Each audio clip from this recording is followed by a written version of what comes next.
मी बघितलं नाही, महत्वाचे विषय आहेत अनेक. मला वाटतं ह्या छोट्या मोठ्या विषयांमध्ये जाण्यापेक्षा देशाचे विषय आहेत, राज्याचे विषय आहेत, त्याच्यावर बोलूया. आदित्यजी, आज दुपारी पत्रकार परिषद होणार आहे, ज्यामध्ये औपचारिकरित्या ते शिवसेना शिंदे गटमध्ये सामील होतील. काय सांगाल तुम्ही त्यामध्ये? मला वाटतं शिवसेना शिंदे गट वगैरे नाहीये, एकच शिवसेना आहे, ती म्हणजे शिवसेना उद्धव बाळासाहेब ठाकरे पक्ष. दुसरे आहेत ते भाजपचे गुलाम आहेत. आणि ह्याच्यात आपण पाहिलं असेल, हे जे विकाऊ लोक आहेत जे आज तिकडे चाललेले आहेत, जनतेने पाहिलेलं आहे की आज लाडक्या बहिणी 85 लाख लाडक्या बहिणींना त्या योजनेतून बाहेर काढलेले आहे. आज शेतकऱ्यांची कर्जमाफी, म्हणजे आम्ही कर्जमुक्ती केली आहे, कर्जमाफी बोलतात, ती देखील पूर्णपणे होत नाही, ती फसवी होत आहे. एका बाजूला बीएसटीला द्यायला पैसे नाही, दुसऱ्या बाजूला आपण पाहतोय जे कामं चालली आहेत महाराष्ट्र राज्यामध्ये ती बिलं काढली नाही जात आहेत. पण ह्या सगळ्या लोकांना विकत घ्यायला यांच्याकडे पैसे आहेत. ही विकाऊ लोक, हे नालायक लोक जे आज तिथे चाललेले आहेत, परवा संजय राऊतजींनी त्यांचं चांगलं वर्णन केलं, ही लोक जी गेलेली आहेत, ह्यांना जनता कुठचं ऑपरेशन करायचं ठरवेल. पण ह्याच्यात एक महत्वाचं आहे, हे सगळे जे खोटारडे लोक आज तिथे चाललेले आहेत, हे जिंकून आले ते भाजपाच्या विरोधातल्या मतांवर, हे जिंकून आले ते उद्धव साहेबांच्या चेहऱ्यावर जिंकून आलेत, हे जिंकून आले ते शिवसेना उद्धव बाळासाहेब ठाकरे पक्ष असेल, राष्ट्रवादी काँग्रेस शरदचंद्र पवार साहेबांचा पक्ष असेल किंवा काँग्रेस असेल, आणि आमचे सगळे मित्रपक्षांच्या सभा मागून मागून जिंकून आलेले आहेत. हे स्वतःच्या चेहऱ्यावर किंवा भाजपच्या चेहऱ्यावर जिंकून आलेले नाहीयेत. आणि लोक त्यांना त्यांच्या मतदारसंघात तसेचे तशी उत्तरं देतील. त्यांच्याबद्दल बोलत होतो. मला वाटतं दुर्भाग्यपूर्ण आहे, आम्ही जे दिलं त्यांना ते प्रेमच दिलं, एवढी वर्ष त्यांच्या सोबत उभं राहिलो, परिवार म्हणून सोबत उभं राहिलो, आणि अशा वेळेला सौदा करणं ह्या अशा काही गोष्टींसाठी स्वतःच्या नावाच्या, स्वतःच्या परिवाराचं, हे दुःखद आहे. मराठी उद्या मग तुमच्याकडे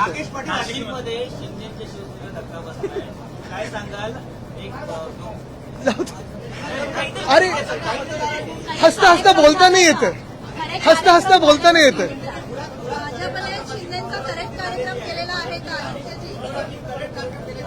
अरे ये तो सिर्फ ट्रेलर है.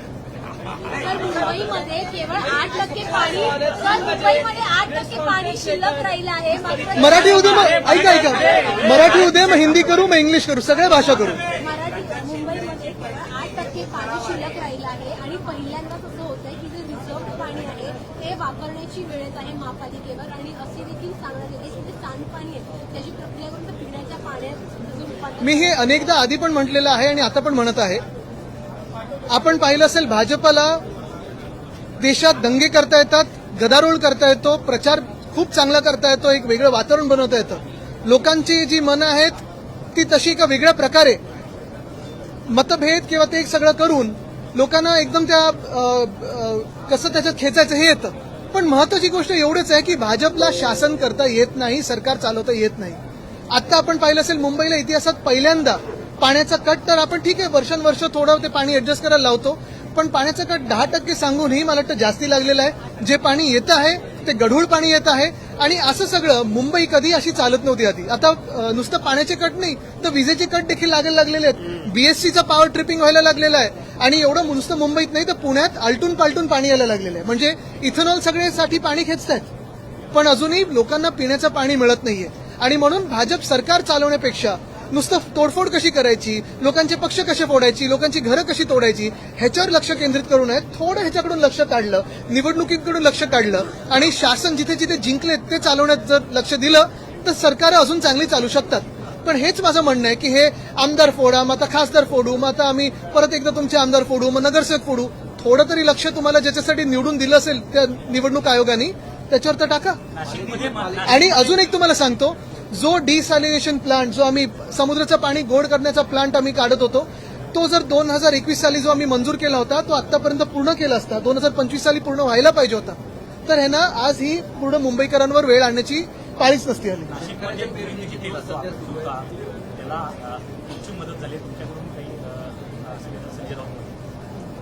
मग अशी सांगितलं ना मी, खासदार निघून गेले ते एक सांगतायत, निधी मिळत नव्हता, राष्ट्रीयकर असेल किंवा ओमराजे निंबाळकर, त्याच्यामुळे हे पाऊल उचलावं. म्हणजे दुसरी बाजू ही पण दिसत आहे की हे सरकार कसं मतभेद करतं, हे एक फार महत्वाचं आहे. आज आम्हाला इथे सगळे जे आम्ही आमदार उभे आहोत, आम्हाला कोणालाही निधी मिळत नाहीये. जेव्हा कुठचंही आता एवढ्या 80 वर्षाचा जो इतिहास आहे आपल्या देशाचा, जी कुठची सत्ताधारी पक्ष असतील, विरोधी पक्षाला देखील थोडाफार पण तो निधी तरी द्यायचे, कारण आम्ही जे येतो ते जनतेतून निवडून येतो. जर तुम्ही आम्हाला निधी नाही दिलात तर अन्याय हा फक्त आमच्या मतदारावर नाही तर तुमच्या पण मतदारांवर तेवढाच होतो, कारण सगळे ह्या देशाचे नागरिक आहेत.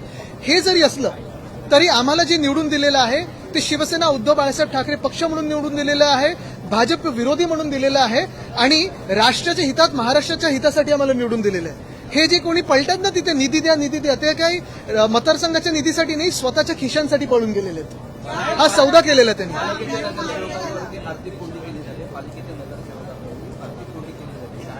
आता तुम्ही हेच तर सांगितलं ना मी, आर्थिक कोंडी म्हणजे पैसे कोणाचे, जनतेचे आहेत ना. तुम्ही स्वतःच्या सत्तेसाठी वापरता, लोकांची पक्षांची तोडफोड करण्यासाठी वापरता. हे पैसे जे आहेत ते जनतेचे, जनहिताचे तसे वापरले गेले पाहिजेत. पण एका बाजूला तुम्ही पाहिलं असेल मिसिंग लिंकवर पुण्याच्यात तर मी गेलो होतो परवा, मला तुम्ही 10 मीटर दाखवा जे सपाट असेल, तिथे पण भ्रष्टाचार दिसतोय. वरती खालती रस्ता आहे. एक रस्त्याने चांगला बनवलेला दाखवा मला.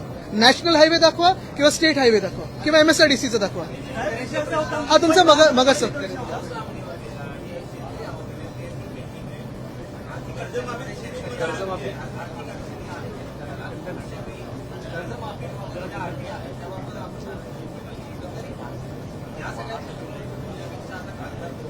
हेच तर मी सांगतोय.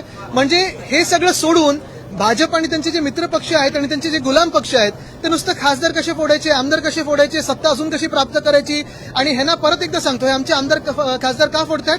कारण यांना महामानव डॉक्टर बाबासाहेब आंबेडकरांनी लिहिलेलं संविधान बदलायचं आहे. ह्या देशाच्या जनतेने 2024 मध्ये ह्यांना रोखलं, 2040 वर रोखलं आणि म्हणून हे सगळे खासदार निवडून दिले होते. आता हेच खासदार फोडून त्यांना परत महामानव डॉक्टर बाबासाहेब आंबेडकरांचं संविधान हे बदलायचं आहे.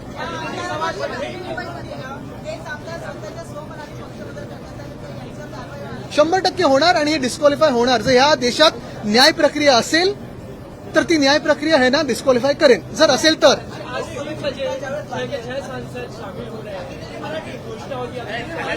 पूर्ण मराठी उद्या मग हिंदी.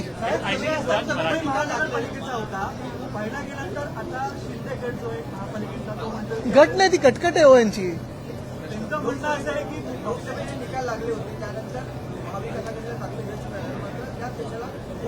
मी आज तुम्हाला परत सांगतो महत्वाची गोष्ट हीच आहे की हे जी त्यांनी तोडफोड केली, हे 6चे 6 जे आहेत विकाऊ लोक, त्यांनी राजीनामा द्यावा आणि पुन्हा एकदा भाजपच्या चेहऱ्यावर जे कोण त्यांचे प्रमुख नेते असतील त्यांच्या चेहऱ्यावर आज निवडणूक लढवावी. आज पण त्यांना हरवून दाखवा. नवी मुंबईमध्ये नियमांचं उल्लंघन करून डान्स बार अद्यापही सुरू आहेत.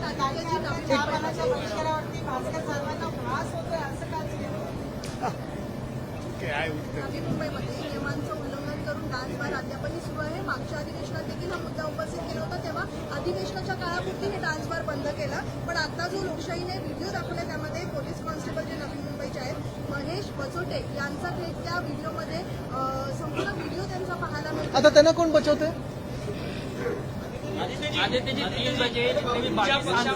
तुमचा पहिला प्रश्न होता, आता झाला.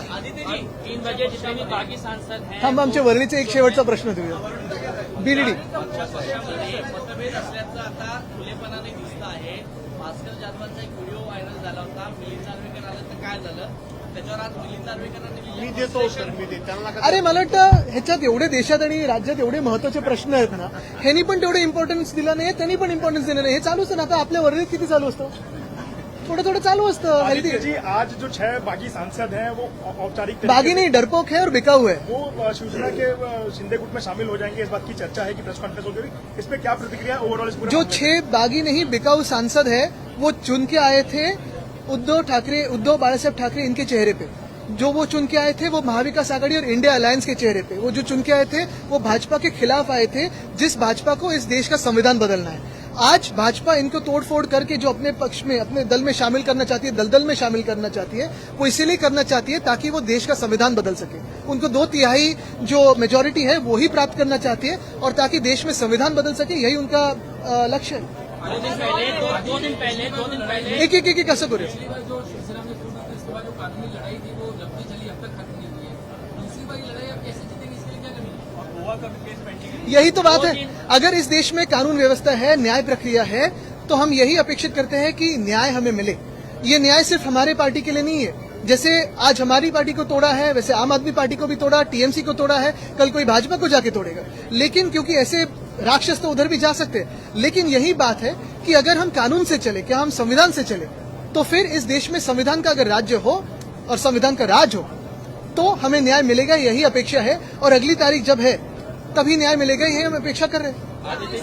पार्टी में जो फूट हो रही है वो बात ये कह रहे हैं कि हमें फंड नहीं मिल रहा था, इसलिए जाना जरूरी है। अपने कार्यकर्ताओं से बात करते हुए कहते हैं क्या सत्ता के साथ जाना बहुत जरूरी है, क्योंकि क्या कभी उन्होंने आपके पास ये शिकायत की थी? क्या सिर्फ फंड हम सारे जो यहाँ विधायक हैं, हमें भी जो स्पेशल फंड है वो कभी नहीं मिलता, वैसे ही ना सांसदों को मिलता है। लेकिन ये लड़ाई फंड के बारे में नहीं है। लोग भी समझते हैं कि ये भाजपा का जो शासन है वो शासन पे नहीं ध्यान देता है। आज देखो किसानों का कर्जा माफ नहीं हुआ है ठीक तरीके से, महिलाओं को लाडली बहना योजना से 80 लाख महिलाओं को निकाला है। बहुत सारी प्रश्न है। आज महंगाई बढ़ती जा रही है, गैस डीजल पेट्रोल के तो सवाल है ही, लेकिन ये सारी बातें छोड़ के नीट का भी सवाल तो है ही। ये सारी बातें एक तरफ, और भाजपा का जो एक सत्ता पिपासु वृत्ति है उनकी, वो तो दिख रही है। उनको 2/3 मेजोरिटी चाहिए ताकि वह संविधान बदले। और आज ये जो फंड के बारे में बात कर रहे हैं, ये तो स्पष्ट कर रहे हैं कि भाजपा का शासन फेयर नहीं है, अनफेयर है। शिवसेना विधायक कह रहे हैं कि ऑपरेशन टाइगर 2 आज खत्म हुआ, टाइगर 3 ऑपरेशन की शुरुआत हुई है। शिवसेना विधायक ये मेरे साथ है, विधायक हमारे संपर्क में है। यही करते रहो, जिंदगी भर यही करते रहो, लेकिन शासन कब चलाओगे? आज जनता भी सवाल पूछ रही है कि आपको ये विधायक या खासदार, ये सांसद तोड़ने के लिए जितना पैसा लगता है, 2-3 किसानों का कर्जा तो मुक्त करके दिखाए उतने पैसों में। यही बात है ना कि आज चुन के किस लिए दिया था, क्यों दिया आपको चुन के? सारा शासन एक तरफ और आपके जो ये गंदे काम है वो आप उसी में व्यस्त हो। आज जो महाराष्ट्र में बीजेपी से ज्यादा सांसद जो है वो शिवसेना के हो जाएंगे, एकनाथ शिंदे के। कुछ लोग ये भी कह रहे हैं कि क्या वापस वो मुख्यमंत्री पद पाने के लिए क्या ये सब कर रहे हैं? आपको क्या लगता है? मुझे लगने से ज्यादा फडणवीस साहब को क्या लगता है ये आप देखें। नासिक के जो नतीजे आए हैं एमएलसी इलेक्शंस के, उसको किस तरीके से देखती है आपकी पार्टी? मैं देखता नहीं हूँ। हम यही देख रहे हैं कि कभी कभी शिंदे भी देखिए कि उनके साथ अंत में क्या होने वाला है। नितेश राणे ने आप पर व्यक्तिगत हमला करते हुए कहा लीडर ऑफ अपोजिशन हे हाईटच्या खालती मी बोलत नाही, त्यांचं बिलो द बेल्टच असे, अधिवेशन हो गए, लीडर ऑफ अपोजिशन नहीं किया। इतना डरते हैं हमसे। और देखिए अभी तो सांसद भी फोड़ रहे हैं, कहते हैं विधायक भी लेके जाएंगे, फिर क्या कॉर्पोरेटर भी लेके जाएंगे, फिर ये भी लेके जाएंगे, वो भी लेके जाएंगे। ठीक है ना, नो प्रॉब्लम, हम लड़ेंगे, अकेले लड़ेंगे। लेकिन नेता विपक्ष का क्या, इतना क्यों डर है आपके मन में? Aditya, 6 MPs from your party. Once we finish Hindi, then we'll come to English. Nashik में हम देख रहे हैं कि ऑपरेशन नासिक हार जाते हैं शिवसेना, ये जो उम्मीदवार थे गोकुल जीत जाते हैं, और दूसरी ओर बीजेपी अपने सांसद ऑपरेशन एकनाथ शिंदे शुरू वहाँ पे अलग न्याय है, यहाँ पे अलग न्याय है। बताया इन्होंने, भाजपा ने भी ऑपरेशन तुड़वा अलग तरीके से शुरू किया। करिए, 100 कोशिश करिए। अभी जो दौरा बनाया है लोकसभा क्षेत्र में जाएंगे, जहाँ क्या लगता है जनता किससे जुड़ेगी?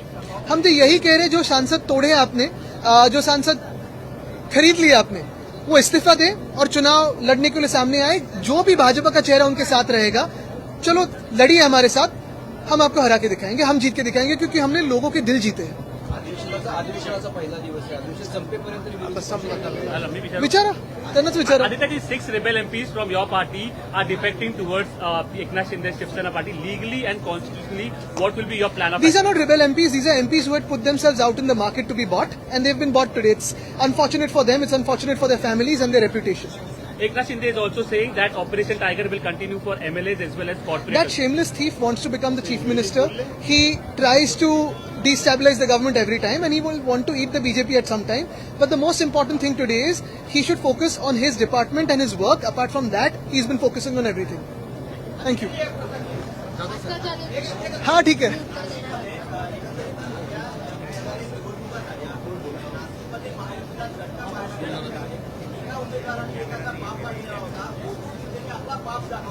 मला वाटतं सगळ्या घाणेरड्या राजकारणाला बाजूला ठेवून मी सतत सांगत आहे की लोक बघतात की तुम्हाला ते निवडून दिलं ना, तुम्ही काम काय करताय, हे पक्ष फोडायचे, विकत घ्यायचे, अमुक करू तमुक करू, हे सगळं सोडून जरा काम काय चाललंय, लोकांचे हाल काय आहेत ना रस्त्यावर, ते जरा बघा।